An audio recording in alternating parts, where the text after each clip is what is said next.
আজকে ইকো পার্কে। ঠান্ডা শেষ হওয়ার পরই আসতে পেরেছি। ইকো পার্কের গেট, ওখান থেকে ঢুকে যাব, টিকিট কাটা হয়ে গেছে। চলো ঢুকে যাওয়া যাক ইকো পার্কে। ইকো পার্কের অবস্থা আমাদের সকলের সেরা ইকো পার্ক।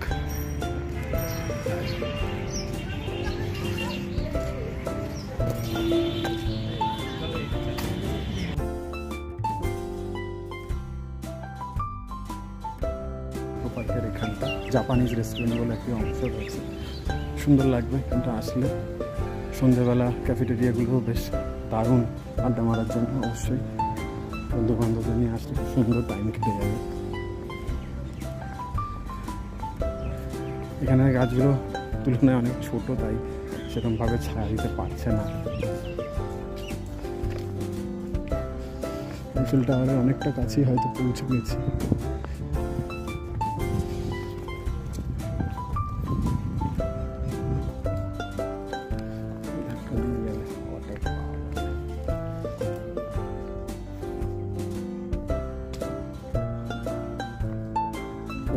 সুন্দরভাবে রয়েছে, এখানটাই রয়েছে জাপানিজ রেস্টুরেন্ট বা প্রজেক্ট। এখানটা একদমই গাছ নেই, গরমটা বেশ ভালোই লাগলো। মাঝখানে যে ভাসমান রেস্টুরেন্টগুলো রয়েছে সেগুলোতে তো বসে ইকো পার্কের মজা নেওয়া যেতেই পারে। সুন্দর বোটিংয়ের মাধ্যমে বোটটাকে লেকটাকেও ঘুরে দেখাবে, আর ইকো পার্কটাকে দূর থেকে দেখতে ভালোই লাগবে। জাপানিজ কমপ্লেক্সের টপটা দেখা যাচ্ছে এখানে। আবার গাছের তলায় চলে যাব।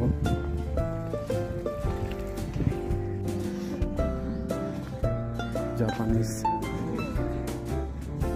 ফরেস্ট জায়গাটা বেশ সুন্দরী।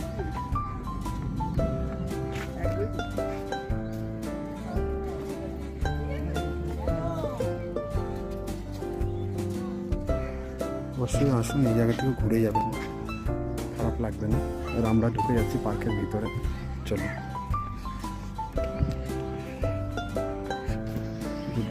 শরণং গচ্ছামি, বুদ্ধং শরণং গচ্ছামি। গৌতম বুদ্ধের একটি মূর্তি রয়েছে, খুব সুন্দরভাবে সাজানো, ঠিক পার্কের মাঝখানে।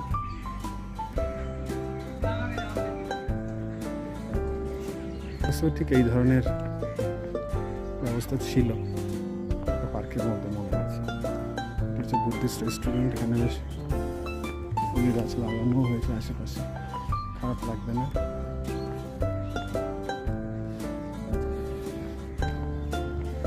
বাহ, এই দিকটা তো দারুণ লাগছে। শীতের শেষে বসন্তের শুরুতে অনেক ফুলে দেখা মিলল কলকাতায়। এখানে অনেক ফুল রয়েছে। ছোটো ছোটো পাখি যদি এখানে বাসা করতে, এখানে বক এসছে, ও বকেরা বেশ জল খেতে এসছে জায়গাটাতে। জলের খুব আকাল গ্রীষ্মকালে এই পাখিদের জন্য। জল দেখে খুব ভালো লাগছে। এখানে হয়তো বাঁশ গাছগুলো হবে, পোতা হয়েছে এখানে।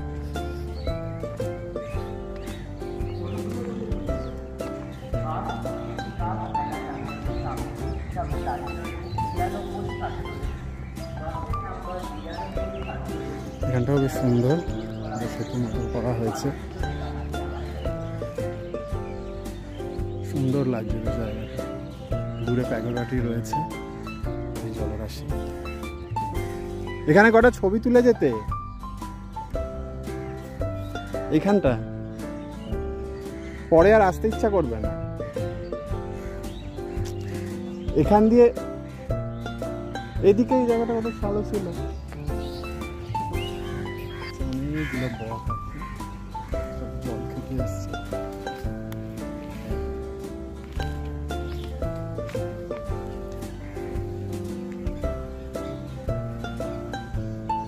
লাগছে, আর ওদের বিরক্ত করবো না, ওরা জল খেতে এসছে।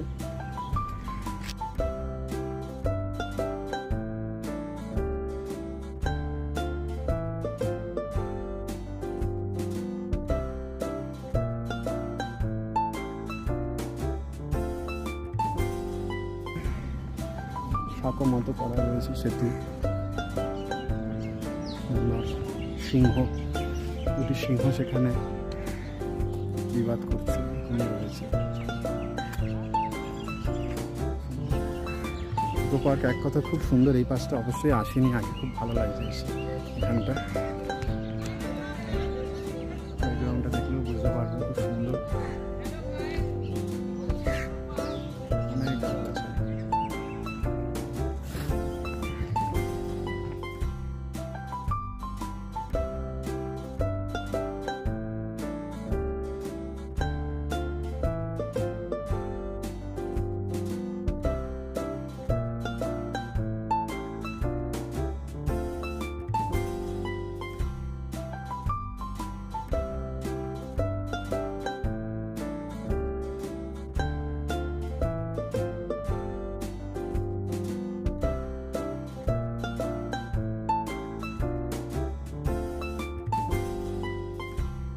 এখানটা এই ফলকটিতে লেখা আছে demigod, Woman of forest was blessed, the 7 gods of the luck when she approached.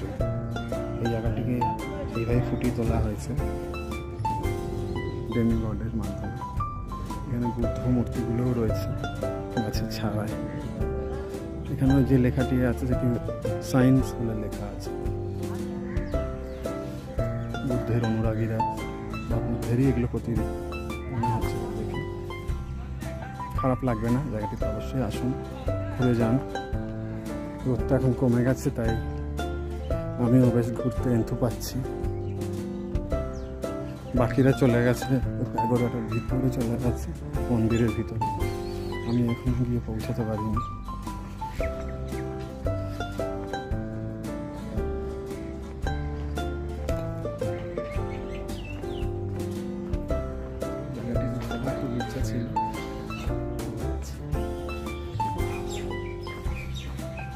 গরম লাগছে, ঘাম হচ্ছে,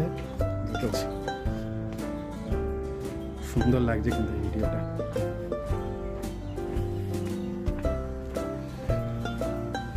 এই চলে এসছে একদম মঠের কাছে।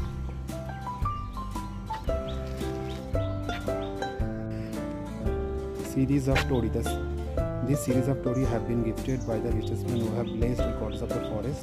Walk quietly through the series of story, counting your steps. It will make feel good, connected to your soul.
কলকাতার আইফেল টাওয়ার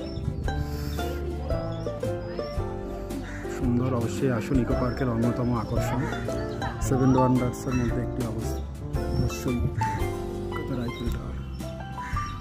আপনাকে কিছুটা উপরে উঠতে দেবে, কিন্তু পুরোটা এখনো পারমিশন নেই। আসুন, ইকো পার্ক ঘুরে যান, আইফেল টাওয়ার একদম মিস করবেন না।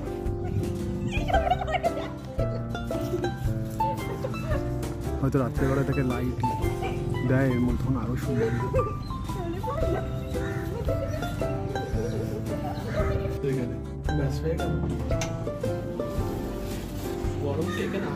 না, এখানটা গরম নেই, অতটা গরম নেই। ইকো পার্কে আইফেল টাওয়ার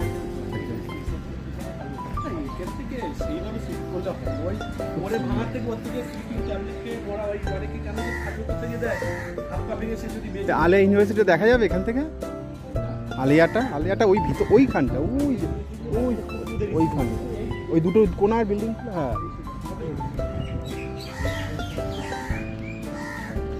সুন্দর। এটি হচ্ছে কলকাতায় অবস্থিত আইফেল টাওয়ারের সর্বোচ্চ পয়েন্ট, মানে কলকাতার ইকো পার্কের ওই সর্বোচ্চ। এর উপরে হয়তো আমাদের আর উঠতে দেবে না, পরবর্তীকালে হয়তো আরেকটু চালু হবে। চারিদিকে অনেক অ্যাপার্টমেন্ট রয়েছে, কমপ্লেক্সগুলো রয়েছে,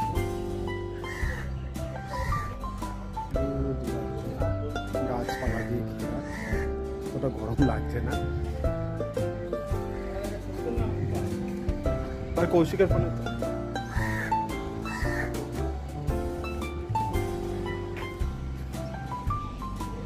পিছনে দেখা যাচ্ছে, ওইখান থেকে স্টার্টিং পয়েন্ট ছিল।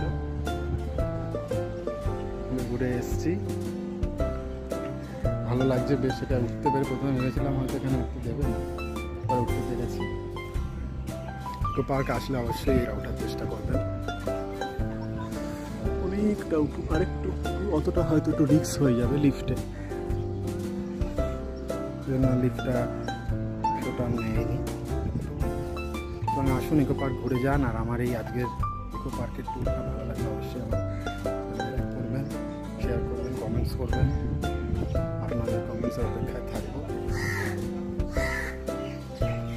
ঠিক আছে, আপনাকে ছবি তুলে কলকাতার আইফেল টাওয়ার সুন্দর, অবশ্যই আসুন। ইকো পার্কের অন্যতম আকর্ষণ, 7 ওয়ান্ডার্সের মধ্যে একটি অবস্থা অবশ্যই কলকাতার আইফেল টাওয়ার। আপনাকে কিছুটা উপরে উঠতে দেবে, কিন্তু পুরোটা এখনো পারমিশন নেই। আসুন, ইকো পার্ক ঘুরে যান, আইফেল টাওয়ার একদম মিস করবেন না।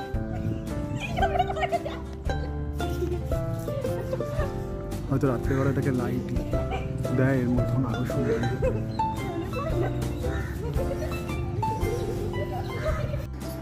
ইকো পার্কে আমরা ঘুরে নিলাম the Eiffel tower, Japanese corner,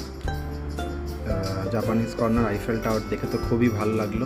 অবশ্যই ইকো পার্কে আসলে এই দুটো জায়গা ঘুরবেন, খুব ভালো করে ছবি তুলবেন। জাপানিজ কর্নারে তো অনেক জায়গাগুলো রয়েছে, গার্ডেনটাও খুব সুন্দর, গাছপালা দিয়ে ঘেরা, ছোট ব্রিজ, গৌতম বুদ্ধের অনেক মূর্তি রয়েছে ওখানে, সেগুলো খুব ভালো লাগবে। অবশ্যই আসবেন। ইকো পার্কের গেট দিয়ে ঢুকে এটা লেফট সাইডে পড়বে জাপানিজ কর্নারটা, জাপানিজ টেম্পল যেখানে আছে। তারপর আর একটু এগিয়ে গেলেই পেয়ে যাবেন আইফেল টাওয়ার। সেটার উপরে উঠতে দেবে 2 তলার মতো লিফটে করে। টিকিটটা অবশ্যই শো করলে উপরে উঠতে দেবে, আর ভালোই ঘুরে নেবে। এই হলো পার্ট 2। পার্ট 3 নিয়ে কয়েকদিন পরেই আসছি। ভালো লাগলে অবশ্যই সাবস্ক্রাইব করবেন, শেয়ার করবেন। আপনাদের সাবস্ক্রিপশনের অপেক্ষায় রইলাম। ইকো পার্ক পার্ট 2 যদি ভালো লাগে অবশ্যই সাবস্ক্রাইব করবেন আমার চ্যানেলটি। সবাই ভালো থাকবেন। পার্ট 3 নিয়ে আসছি। পার্ট 3তে থাকবে আমাদের 7 ওয়ান্ডার্স অফ দ্য ওয়ার্ল্ড যেটা রয়েছে ইকো পার্কে, সেটা নিয়ে। আপাতত পার্ট 2টা এনজয় করুন, পার্ট 3টা আবার আনবো। ভালো লাগলে অবশ্যই সাবস্ক্রাইব করবেন। সকলে ভালো থাকবেন। Good bye.